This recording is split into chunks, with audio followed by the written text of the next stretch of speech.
Hello, and it's with great pleasure that I am actually being asked to present and do a little demo about watercolor for the UrbinoInAcquarello Festival.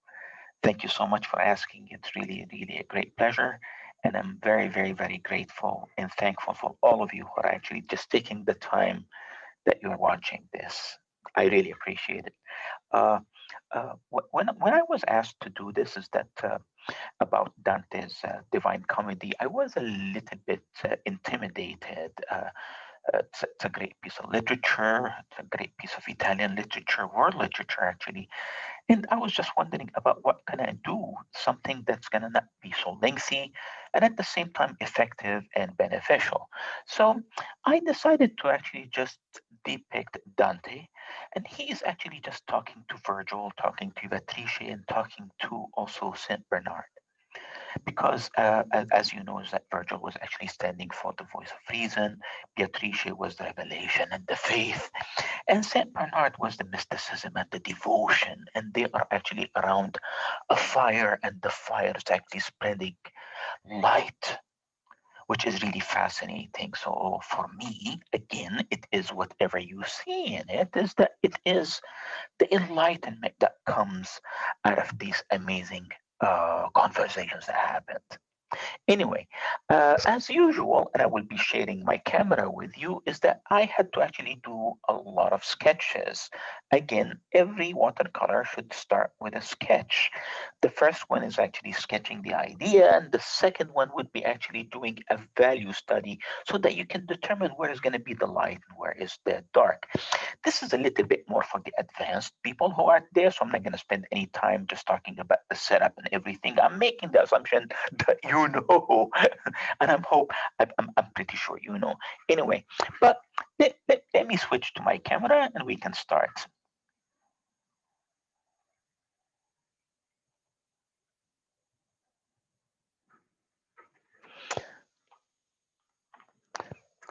Again, here is the initial sketch that I did, and this is right here is Dante, and this is Virgil, there is Beatrice, and there's Saint Bernard on this particular fire. Um, the thing that I like to do actually is to supplement that particular watercolor with some text that's going to happen on this side. Did you notice this one is landscape? And I thought with the smoke coming from the fire that is in between them, it will be better to make this particular watercolor more of what we call portrait, so that go towards the top. This one right here, it shows the value study, and I decided to add some more trees just for the composition and to put my text right here. Anyway, let's go ahead and start. Yes, I actually affixed this particular piece of watercolor paper to my board, and my brushes had already been wetted and they're very happy, and my watercolors had been already wetted and they're very, very happy. And I'd like to start by actually just putting a little bit of the background, a little bit of a sky.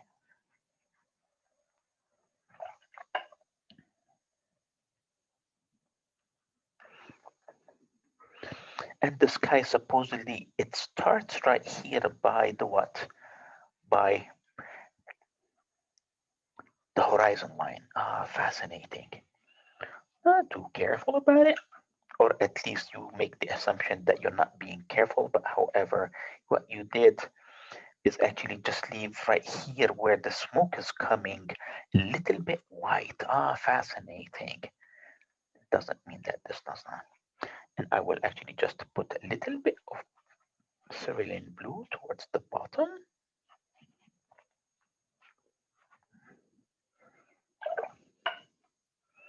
And I will actually just add a little bit of graphite. It's my own graphite. I ground it and I decide to actually just use it. It really adds some beautiful, beautiful highlights that are dark for a sky that is a little bit divine, if that makes sense. Don't overdo it, please. You have to promise me that you will keep it very simple. Overdoing watercolors is just ridiculous. All you have to do is just add a little bit. You should be okay. Don't overdo your strokes too. Just leave it as is and it should be okay. Just like everything else, I actually just take some of this and I just bring it down. It's very important to connect these areas of value together. Very, very important. Here more of, oh, look at this, very nice. Okay, and now towards this side right here, which is below the horizon line, is where the land starts. And this is whenever I'm gonna actually just start with some ochre. And I would just make it a little bit warmer by adding some sepia to it. Again, the blending happens where it happens right here on the paper. Using this particular brush just because it's really big and it's very juicy. Don't be afraid not to actually just use it. Very important. Just use it. The whole bristles all the way down. Thin strokes, wide strokes. Very nice. I cheat a little bit. Did you notice? I take some of this and put it right here. Oh, very nice. You have to be careful with me. Very lovely. Whenever you're actually going to be feathering some of this, make sure that you don't just do the whole thing. Just come to the edges. Very, very important. And just wait a little bit so that this right here, it will dry. Really, sometimes or most of the times, the idea of doing a watercolor, it would be combination or trying to manage the dialogue that happens between the dark and the light and the dry and the wet and so on and so forth. Did you notice? Look what happens right here. There's a definite line, and I don't like the fact that there is a separation. So all of a sudden, I just bring some of this in. Very, very nice.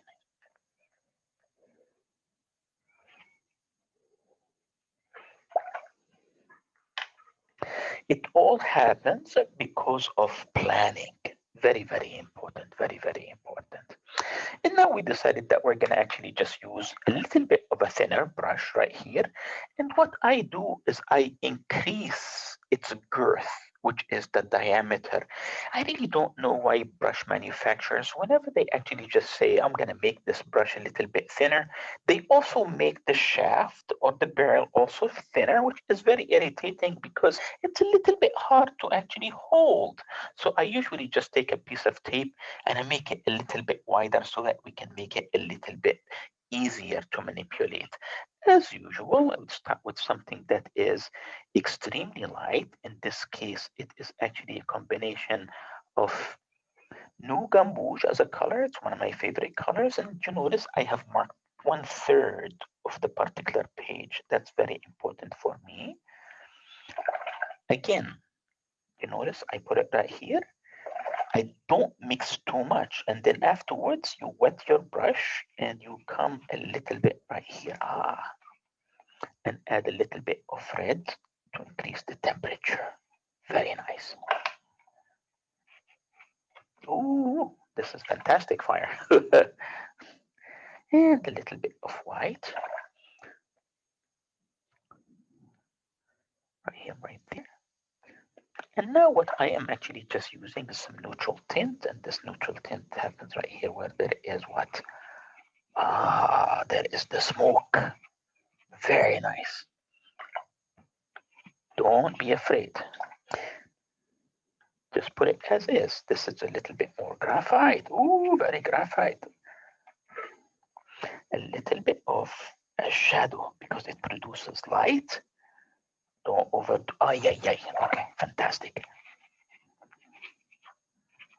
Don't overdo it. And as usual, sometimes it could get very, very dark as the smoke. And then towards the top, it actually starts to go away. Very nice. I think I'm very happy with it. As much as I am. I think it needs a little bit of shadow right there. Again, I say shadow, and that's because the fire is producing what my dear apprentice is. It's producing light, and this means it's going to produce ultimately shadow. Very good.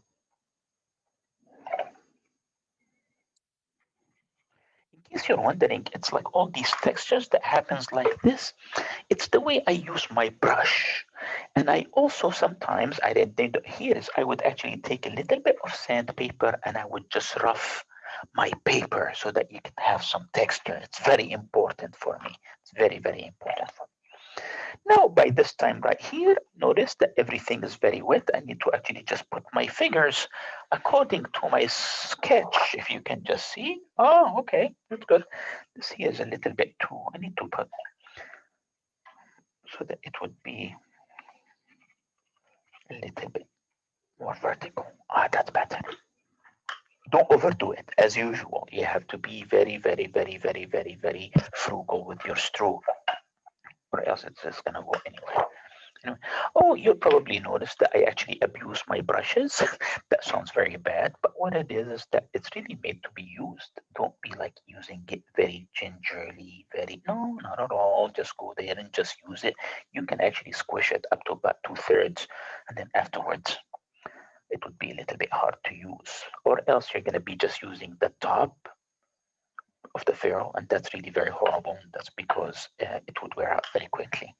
And let's just wait a little bit. I'm gonna just take a piece of paper. I don't have hand dryers, hair dryers. I don't use hair dryers because they're really awful. They I don't know what they do. They do like bad things to the to the painting. It's better just to do it with just air. Be able to. Uh,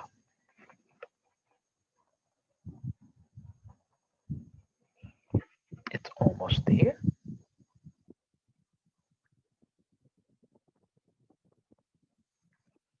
So beautiful. I love watercolor, and that's because all of a sudden, this is very crucial, very critical. The different pigments are actually just working with each other. They're trying to dry. When they dry, they also oxidize. All kinds of fabulous things happen as they are being put to the paper.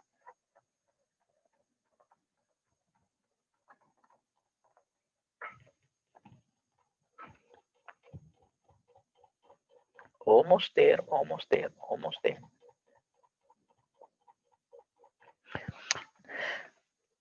Not bad. Okay. Next, it would be putting some of the. I decided to use like palm trees, and I'm assuming for some bizarre reason is that whenever you go very close to the divine, is that yeah, the world goes back to the Levant, the old world, and the old world has got actually a lot of palm trees. Maybe it's just an artistic thing. In this case, it's a little bit of that graphite that I talked to you about and a little bit of what? Neutral tints. Very easy. You take it, you snap it, and then as usual, here's a little bit one right here. And they are actually just going everywhere because they are wet. Which could be fascinating because it would be like an underpinning. Very nice. I love it. A little bit dry. Maybe a little bit here too. This is a little bit too thick, right? Snap it, blend it. Very nice. Same thing here. See, it's in the background. Very lovely. I love it. A little bit here, a little bit there. Then, oh, this is a little bit too pronounced. You hit it. Ah, that's very nice. As usual, it's time to make them dry.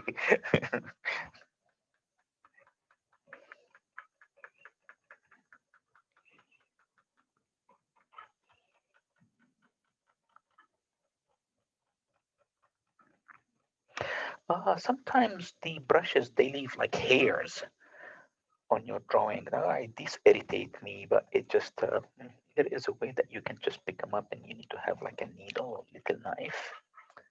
Or else they would just leave a pattern and that's not good. See, there's one right here. There's one right there.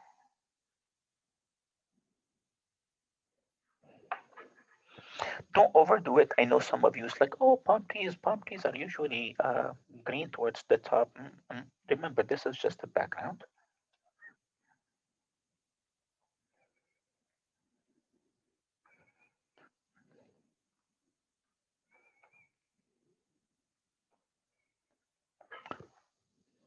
Bear with me. We're almost done.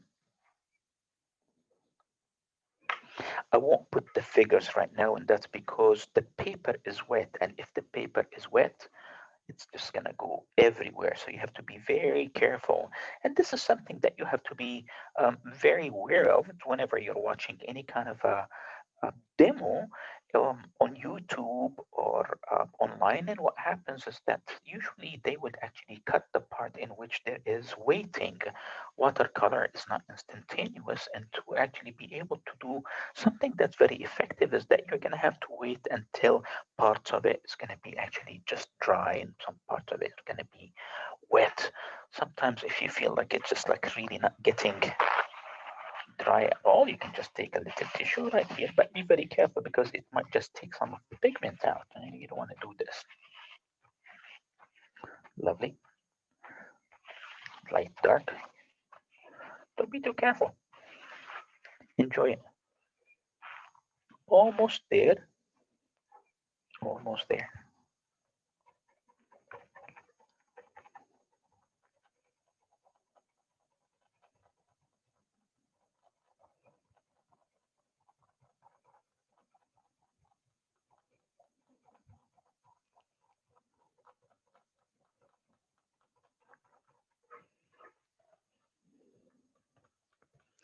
I might cut this part of the film and splice it so that you guys won't spend time watching me just aerating my watercolor. That's ridiculous, but that's okay. I'm so glad you're here.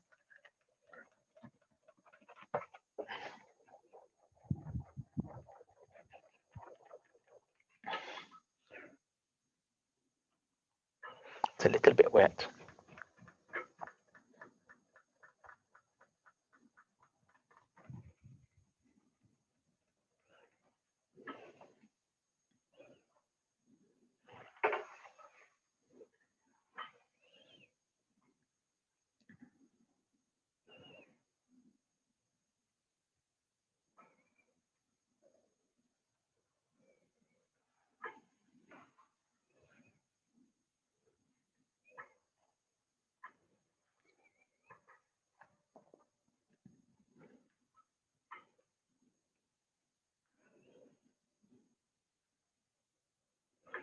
Hopefully it's dry by now.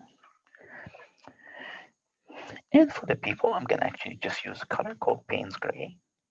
It's a little bit of a dark gray, but it has got a little bit of indigo inside it, which is really blue.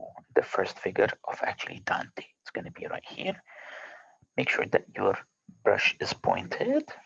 And as usual, the heads needs to happen right here on the horizon line. That's very important. This like light spot right here is ideal. Ah, there he is.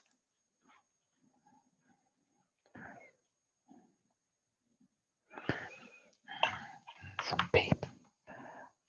Oh, very lovely. It's like smoothing it, comes all the way down. His hand is extending, very lovely. And here's the second person. In this case, it is, I think this one is going to be Virgil, very close to the fire.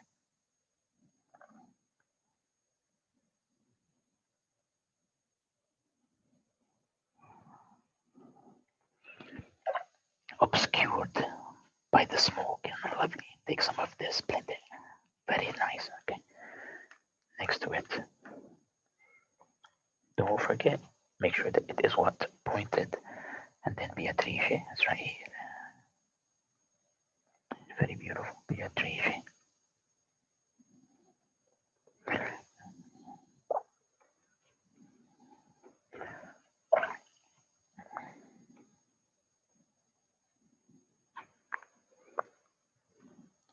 Ooh, very sweet. Last but not least, Saint Bernard. Did you notice how I made this very light? I made this very dark. It's important. You don't want them all to be the same value. Your painting becomes flat. That's not good. Here's Saint Bernard. A little bit of white. Be careful. Again. A little bit of almost done. Again.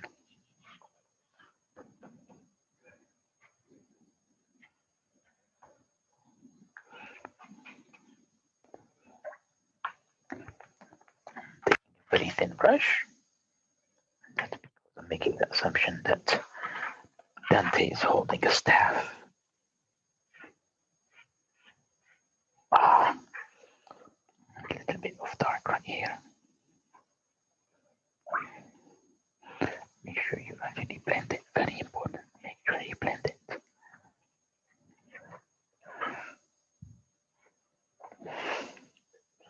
You need to make the ground a little bit darker. Very important, as usual here, like this. A little bit more, less towards the top, the fire.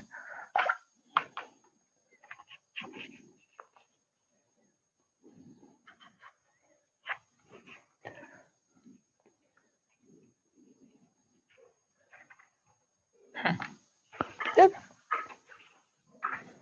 This is a little too hard of an edge. There, that's better.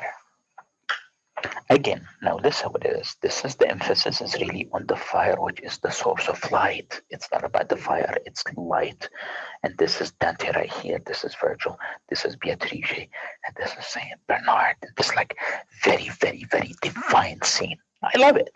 Anyway, but I am not done. We're going to have to wait until really this is drying. That's because the way I do some of my watercolors, they need to be telling a story. And what I do is I actually write the story right here on the side. So, but we have to actually just wait until this is dry before I can actually just take it so that I can just remove it from the painting board. Again, this is, look at the,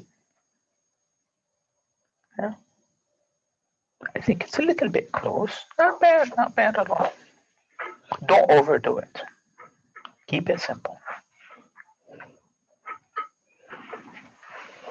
Sometimes if you feel like it is a little bit too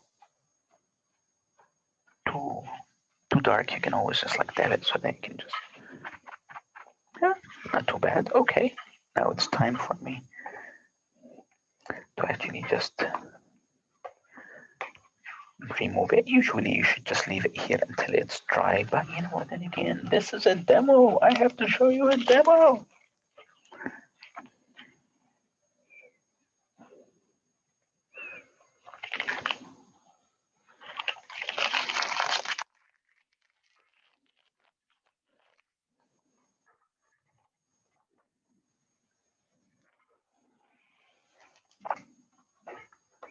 Blue tape is amazing for my watercolors. Okay? Really, once I used it, I was just so happy with it. I'm gonna have to remove my things so I would be able to write on it. Right. Here it is. And this what I did is I actually just added the band that's gonna actually just have the text on it, if that makes sense. But I have to make sure that the text is horizontal. You know, I am an architect, and what happens is that we are really obsessed with making sure that things line up. Very important. So I have a small, tiny T-square, and I use this T-square so that I would be able to make guidelines, if makes sense, just to make sure that my lines are actually going to be horizontal. I don't like my lettering to go every which way. It makes me very upset.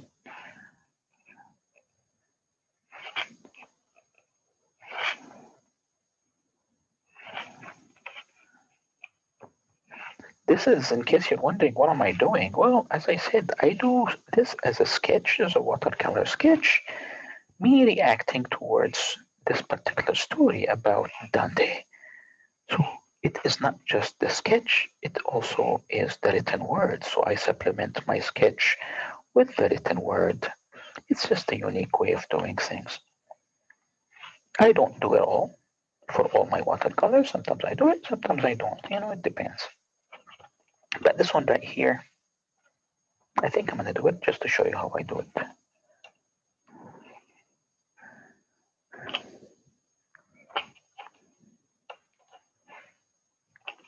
And now I just get my pencil.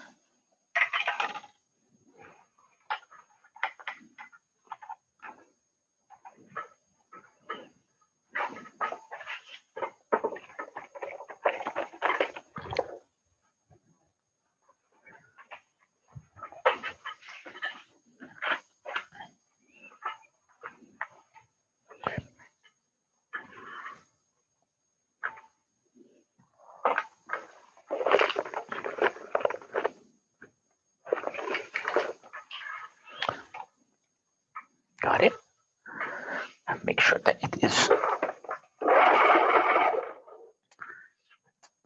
I sharpen my own pencil in a strange way, and now I'm gonna actually start writing about it. And it is just the story itself, and I'm gonna write it in my own lettering.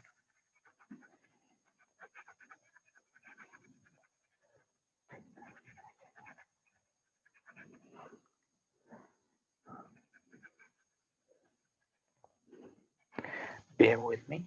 This is tilted, and that's because this is how I write. Virgil in the Levantine landscape.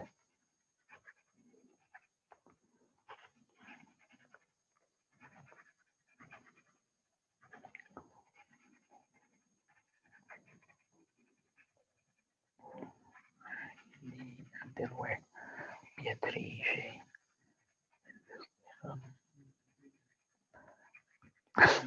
I'm making the story. It's fascinating. I love this book.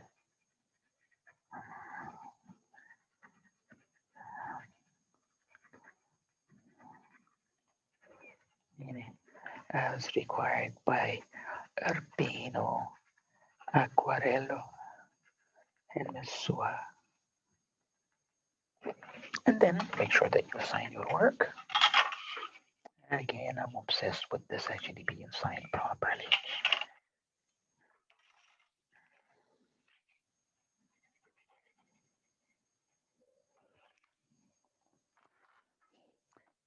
The lighting is kind of messing with it. I'm gonna make it. I think you'd be able to see it better. This is it. This is actually the story of Dante. And he is talking to Virgil, Beatrice, and Saint Bernard, and right here in the fire, again, as the source of light in this like Levantine landscape. This is it. I'm gonna stop sharing.